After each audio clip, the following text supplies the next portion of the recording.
shop. Today we're going to talk a little bit about some winter preparatory work I've been doing for the Red Baron here in hopes that we get some snow. We actually had a pretty sudden snowstorm, ice storm come through the other day. The roads were pretty bad and I was driving on the freeway about 35 miles an hour because there was ice everywhere. But boy was I glad that I had what I did. So I'm going to go through a couple things I've done to my truck to prep it for winter, and this is especially important if you own a pickup truck, so stay tuned.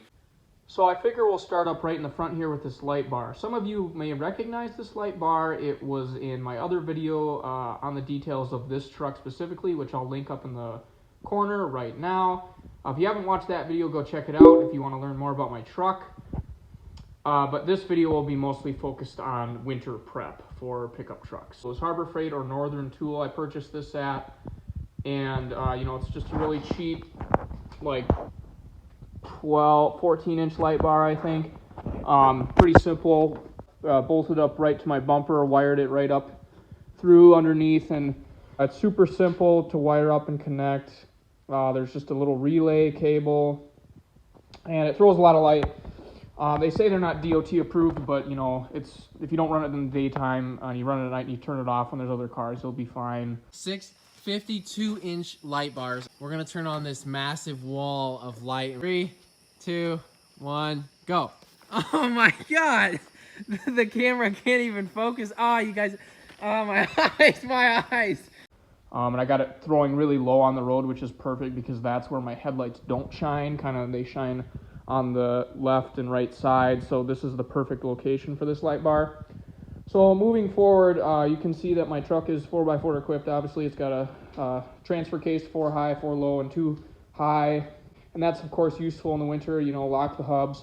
Already had to do that twice now on the road because two-wheel drive on the highway with ice is not really the most effective choice in a snowstorm. Deja vu, I've just been in this place before. Higher on the street and the noise. So, sometimes you gotta lock the hubs, but that's how it goes. You may have also noticed, some of you, that I put mud flaps on the front here, and these are just real cheap Farm and Fleet mud flaps that I put on, no fancy mounting. So the problem with these brick nose Fords, it ain't got no gas in it. It's not flat, the inner fender here, so you can't just slap it on there and call it good. You kind of have to measure out some holes and actually do some proper measuring. So what I did is I just used the 2 trim screws here and down here that were already existing that hold in this trim. You can see some of the other trim screws up in the front here. And I actually just added a 3rd screw, about a 1/3 down from this other trim screw, and just drilled a hole straight through the trim into the inner fender. I mean, there's nothing behind there. But I used self-tapping screws, and I pre-drilled the holes, and I just copied the measurements with the other mud flap on the other side because, they mirror each other basically. So it was a pretty easy install, and the rigidity is perfect. There's hardly any gap between the fender and the trim and the mud flap. It's held up just fine. As you can see, it's already been through a lot. And today I just put on the rear mud flaps, but we'll get to those in a second. So moving on to the interior, we've got the double floor mat set up. Definitely need that for winter. You don't want to get mud in your nice interior. But also, I'd like to talk about my CB radio and some other things I've got here. So I've already talked about my CB radio in my original video, but actually I got a new radio recently, and this is a Midland CB radio. It's a newer radio than what I had before, the Uniden. Worked just fine, but I wanted something that was a little newer, a little more modern, and this has a couple more features that I'd like to touch on. So it's got a PA function, just like my old radio. It's got, the full channels, all 40 channels. It's got analog noise canceling, and the RF and the squelch is built in here. It's really nice.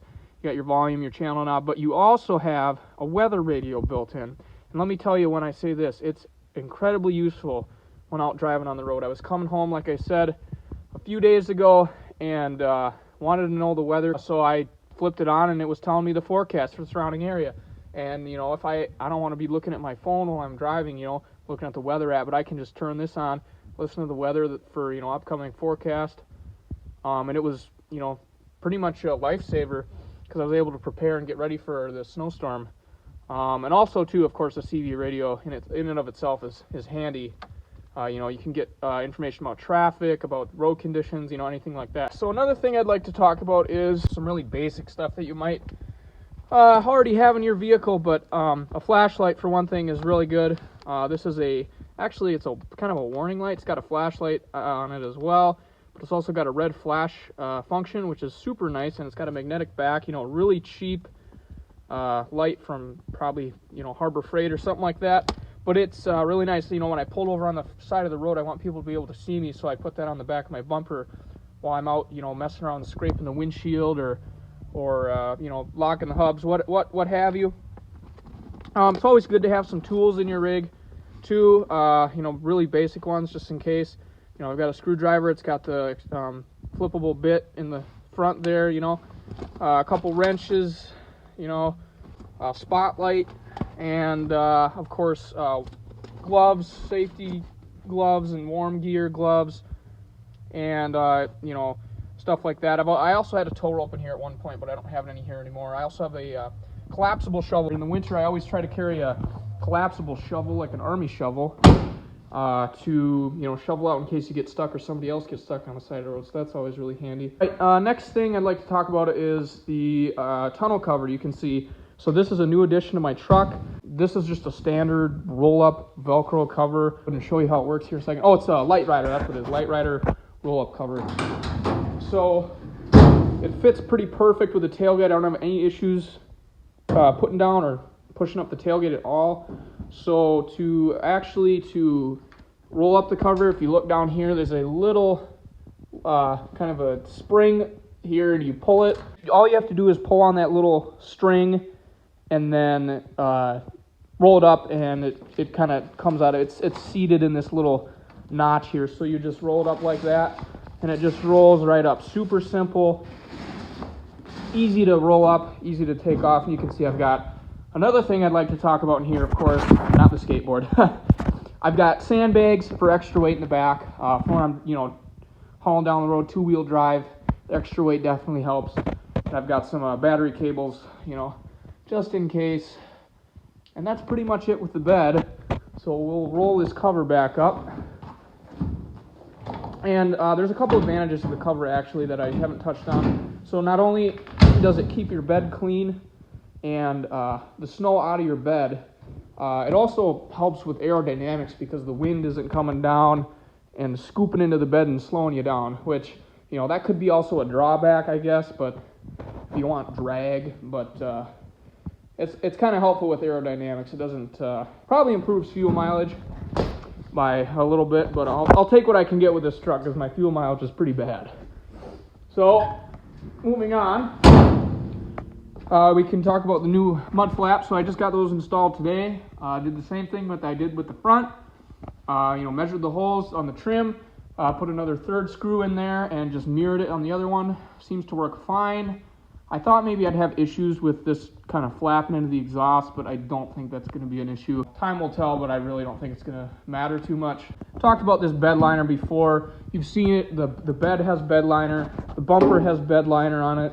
And so do the rear quarters here too, all along the body line. It's hard to tell because all this salt and snow and stuff on it, but all along the body line they've got, even on the door, they've got the bed liner Line-X material to protect from, rocks, snow, ice, that sort of thing.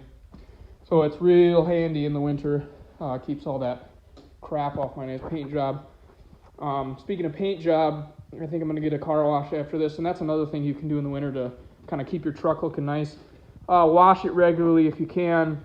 Get all that salt off there, especially if you live in places like Wisconsin where they salt the roads at exorbitant levels. So another thing I'd like to touch on is tires. So right now I'm running a Goodyear Wrangler RTS tire, which is, it's not bad for the winter, but they're just not what I want. I don't think they're all-season tires.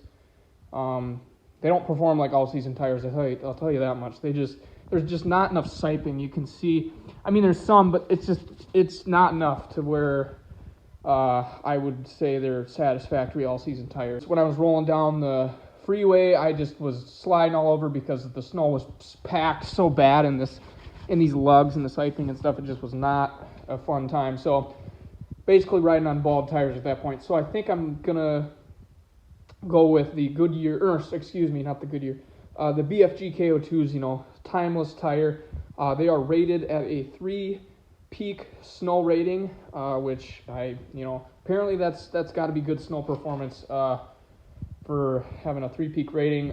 But they're relatively nice all-terrain tires. I'm gonna stick with 31s. I was thinking about going to 33s, but they say you can fit 33s on these trucks without lifting it, which I believe, but I don't really want to go that route because then I'll have trouble with my radius arms rubbing probably on full lock with the steering, which I don't really want to have to worry about. So in the meantime, I think I'll just stick with these tires until I get the new ones, but I'll probably just go with 31s, and maybe in the future I'll do a little lift or a leveling kit perhaps, but for now I think I'll stick with these until I get the other ones. But I would not recommend these tires for the winter, that's for sure. But the thing is, a lot of people think if you've got a mud terrain tire that you're going to perform just as good in the snow as somebody with an all-season or winter tire, and that is actually false. It's not meant for the snow. It's not going to make you stop any better. It's not going to make you gain any more traction. If you were driving in like really deep snow, sure, a mud tire might help you, but on the roads when there's maybe like an inch or less of snow, it's really not going to help you. You want something that has relatively good treading and siping on the tires. And when I say siping, I mean like see all these little small lines? That's siping in the tire. So, most all-season tires have a lot of siping. So rain and snow and stuff and water can kind of like run down the tire and not, get all jammed up in there. So all-season tires, will generally have a fair amount of siping. They make specialized snow tires that are specifically meant for the snow, so those are probably your best bet. But if you don't want to be switching tires all the time, you're probably going to want a dedicated all-season tire. But since this is a truck that'll see pretty much all types of terrain, the all-terrain BFG KO2 with a snow rating, I think, is acceptable for this vehicle. So that's what we're going to go with. And now we're back to the front here. So another thing that's kind of a contention, I guess, as well as tires, I should say, is lights. So a lot of people like running LED headlights in their trucks, which is great for them because they can see, but a lot of times it blinds people on the road. You don't want to be running a huge light bar on your roof or anything like that. That's just A, a reason to get pulled over, and B, it blinds people. Oh, my eyes, my eyes. So that's why I chose to go with this really small, barely noticeable light bar. And these headlights are pretty much stock headlights. And I kept these stock for 2 reasons. One is I like the stock look of the headlights. And 2, the LED headlights actually don't produce a lot of heat, which is a great thing for LEDs because they save energy. But the bad thing is that the LED lights will ice over much easier than these halogen headlights, and because these produce a lot more heat, relatively speaking. So the ice will not build up on these so bad, but also they're pretty dim. But for extra lighting, I've always got this, which is really handy. So if you're looking for a lighting solution for an older truck, I would suggest one of 3 things. You can get a light bar like that, or even like those little pod lights. Either one of those works if you really want lighting, or maybe a bumper with some pod lights or something like that. Or you can get HID headlights, which are kind of the in-between between LED and halogen. Or if you really want to, you can get LED headlights. I don't think they always look the greatest on older trucks, but to each their own. I was thinking about getting this aftermarket light that is pretty popular among brick noses. They've got a daytime running light, and then they've got an LED kind of like a perimeter around the light, and they look kind of cool. This truck isn't stock. Obviously, there's some upgrades to it. The taillights are smoked. I was thinking about it. It might be cool. I've also noticed, interestingly enough, that I think this light, either this one or this one, was replaced at one point. I'm betting on it this one because this one's much cleaner. But I'm thinking this one was replaced because this light throws a beam a little differently than this light. And I know you can adjust the lights too. If you look too, This light's not quite flush with the grill, and this one is actually sits behind the grill, so I'll have to do a little adjusting there. It works. It works just fine, right? It's my daily driver, no problems whatsoever. And this being the 5.0 V8 with the EFI, I've got no problem starting up in the winter. This truck is stored in here all the time, so it barely sits outside anyway, so I've had no problems with EFI at all. If you're driving a vehicle with a carb, I would definitely suggest EFI, and real EFI, not throttle body EFI, because the issues with hard starting, cold starting in the winter is pretty much negligent. It's gone with the EFI. Almost immediately. Even when I used to have this sit outside when I would go to work for a couple hours, this would sit outside in the winter in minus temperatures. I'd go and it would just start right up right in the winter. So I had no problems whatsoever with that.